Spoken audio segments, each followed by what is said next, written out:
नमस्कार, आप देख रहे हैं द हिंद 24 न्यूज और मैं हूं आपके साथ साक्षी।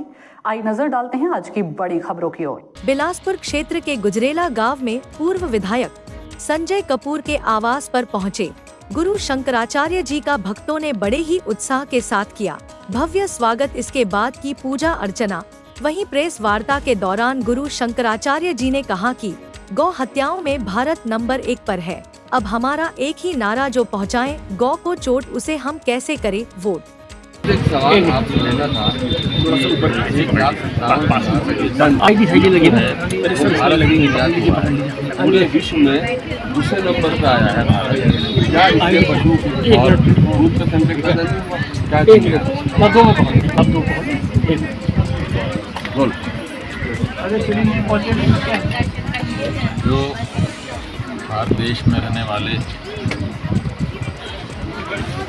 मूल भारतीय हैं, उनकी आज सबसे बड़ी जो चिंता है वो यही है कि उनकी संस्कृति का जो केंद्र रही गाय, आज उसके प्रति भारत की सरकार बहुत बड़ी उपेक्षा का भाव दिखा रही है। इतना ही नहीं, गौ मांस का निर्यात, गौ हत्या को हम नहीं स्वीकार कर रहे थे, लेकिन गौ हत्या को सरकारों ने जारी रखा है। इतना ही नहीं, बहुत बड़ी मात्रा में, इतनी बड़ी मात्रा में कि पूरे विश्व में गौ मांस का निर्यात करने वाले देशों में ऊंचा स्थान, लगभग पहला स्थान अब भारत को मिल रहा है। दूसरे तीसरे नंबर पर था, अब उसकी पहले नंबर पर जाने की परिस्थिति है ब्राज़ील के बाद। ये क्या है?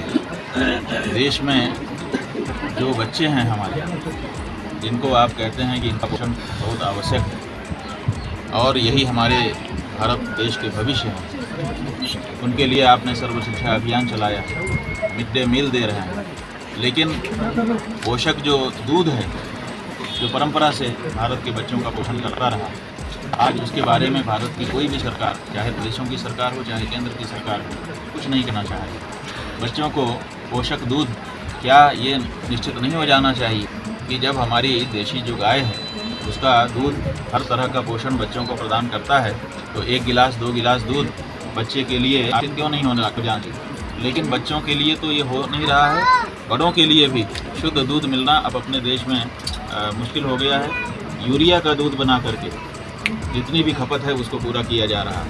बार बार विषय के विशेषज्ञ लोग हैं, यहाँ तक कि मीडिया के भी जो जागरूक मीडिया है वो भी इस बात को उठाता है कि नकली खोआ बिक रहा है, नकली दूध बिक रहा है, यूरिया से बनाया जा रहा है, फैक्ट्रियाँ पकड़ी जा रही हैं, सब हो रहा है। लेकिन उसके बाद भी इसमें कोई कमी नहीं आ रही है। देश की जनता के स्वास्थ्य से बहुत बड़ा खिलवाड़ हो रहा है, जबकि हमारे देश में परंपरा से हर घर में गाय रहती थी और उसका दूध ताज़ा घर का बूढ़ा, घर का बच्चा, घर की माँ पीते थे और वो उनके शरीर में जितने तत्वों की आवश्यकता होती उनमें से अधिकांश को पूरा कर देते थे और इस तरह से भारत का स्वास्थ्य सदा सुरक्षित रहता था। लेकिन अब स्थिति बदली है। नकली दूध और नकली खोआ और नकली दूसरी चीज़ें लोगों के सामने परोसी जा रही हैं और भारत सरकार से जब ये बात हो तो पता नहीं वो मांस बेच करके उसको क्या फ़ायदा हो रहा है, उसके बारे में कुछ बोलने को भी नहीं तैयार। हम लोगों ने पूछा कि बता दीजिए कि आपको क्या ऐसा लाभ है, अगर कोई ऐसा लाभ हो जिससे देश सुरक्षित रहता हो तो हम लोग भी विचार करें, लेकिन वो भी बताने को तैयार नहीं। जो ऑफलाइन विद्वान हैं वो कहते हैं कि इसमें सरकार को बड़ा फ़ायदा कुछ ऐसा नहीं है, असली फ़ायदा नेताओं को है। जब वो गौ हत्या को बढ़ावा देते हैं, इस प्रदेश उस प्रदेश में गायों को ट्रक में नदी पार करवा देते हैं, तो हर ट्रक के पीछे उनको कुछ रुपया मिलता है और नेता लोग उस रुपये से अपनी राजनीति करते हैं। तो ये जो बात है ये बहुत साफ स्वर में अब जगह जगह पर कार्य करने से हम लोगों को सुनाई दे रही है। इस बारे में नेताओं को अब देना चाहिए।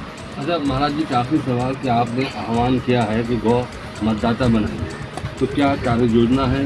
लगता है कि कार्य योजना कुछ आने वाले चुनाव में है कि मुद्दा बनेगा? ये कार्य योजना हमारी कुछ नहीं है जी। हम गौ प्रतिष्ठा आंदोलन चला रहे हैं जी। आज़ादी के पहले से हम गाय को सुरक्षित रखना चाहते थे कि गौ हत्या ना हो। सच बात तो ये है कि अंग्रेज़ों को अगर इस देश से भगाया गया तो केवल इसीलिए क्योंकि उन्होंने गौ हत्या आरंभ कर दिया था।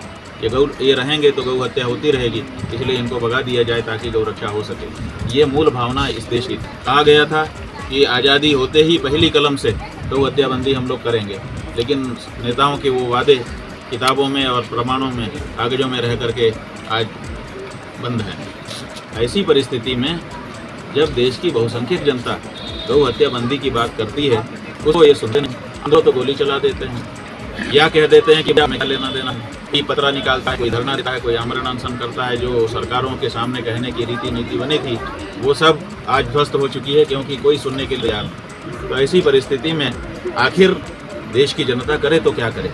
तो हमने ये कहा देखो बाकी मत करो, क्योंकि इससे नेताओं को भी फर्क नहीं पड़ रहा है, आप वोट पे चोट करो। तो हम लोगों ने नारा किया कि करे जो गौ माता पर चोट कैसे दें उसको वोट। आखिर हमारी भी मजबूरी है कि हमारी माँ पे जो चोट कर रहा है उसको हम अपना वोट कैसे दें। और दूसरे धर्मशास्त्र की दृष्टि से भी हम लोगों ने विचार किया तो ये पाया कि अपराधी और पापी का जो समर्थन करता है वो भी अपराधी और पापी होता है। कानून की दृष्टि से अपराधी और धर्म की दृष्टि से पापी होता है। तो अगर हम ये जो नेता जो हमारे वोट से जीतते हैं और संसद में या विधानसभाओं में जाते हैं और वहाँ पर गौ हत्या का कानून, गौ रक्षा का कानून नहीं बना करके गौ हत्या को प्रोत्साहन देते हैं, तो आखिर हमारे वोट से गए हैं, इसलिए उनके द्वारा किए गए इस कार्य का दोष पाप हमारे ऊपर भी आता है। तो हम क्यों पापी बने बिना मतलब में। इसलिए अपने पाप को बचाने के लिए और अपनी गौ माता को सुरक्षित रखने के लिए अब जो हमारा आंदोलन है वो इसी रूप में जा रहा है कि हम उसी प्रत्याशी या उसी पार्टी को वोट देंगे जो गौ माता के लिए साफ साफ खड़ा दिखाई देगा। तो मताधिकार का हमारा जो प्रयोग है इस देश को बदल सकते हैं। भारत जैसे देश में अगर गाय धड़ल्ले से काटी जा रही है और उसके मांस को बोटी बोटी करके उसको बेचा जा रहा है तो ये भारतीय संस्कृति के किसी भी तरह से अनुरूप नहीं है, भारत की भावना के भी अनुरूप नहीं है। लेकिन ये सब हो रहा है क्यों? क्योंकि हमने अपने मताधिकार का सही प्रयोग नहीं किया। इसलिए अपने मताधिकार का सही प्रयोग करना ये हमारा हक भी है और इसमें हम किसी का कुछ नुकसान भी नहीं कर रहे हैं। हम कह रहे हैं कि हम गाय की रक्षा चाहते हैं, उसके लिए जो खड़ा होगा उसको हम वोट देंगे और बाकी को देना बंद करेंगे। तो इससे देश में बदलाव आएगा और देश सचमुच देखते रहिए द हिंद 24 न्यूज।